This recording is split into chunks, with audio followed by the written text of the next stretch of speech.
Did you know that every time you start a new email message that a draft will appear in this drafts label? Watch what happens. If I click on compose and I type a little message here, you can already notice there's a 7 here instead of a 6 that was there in a second ago.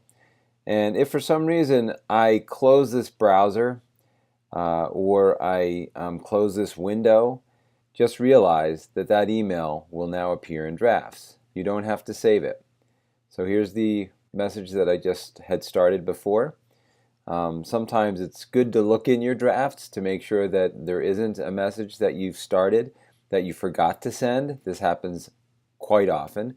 I see a couple in here that looks like I started, but I don't need this, so I'm just going to delete it. Here's another one. Looks like I started it, but I never sent it. I don't need that one. Anyway, so I can see that I have some other drafts here that maybe I want, or maybe I can delete them. But it's just really important now that we're working primarily out of the Chrome browser, that if you move away to a different application and then you come back to Chrome and you don't see your message anymore, it's going to be listed here in drafts.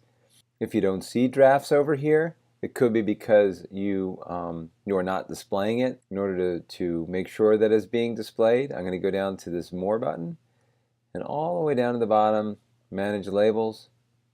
And next to drafts here, I'm going to make sure that it show is bolded.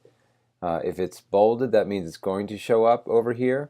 You can see I have my starred, which are visible, my sent mail visible, drafts are visible, all mail, so on and so forth. So this is how you can control some of those labels over here in the left.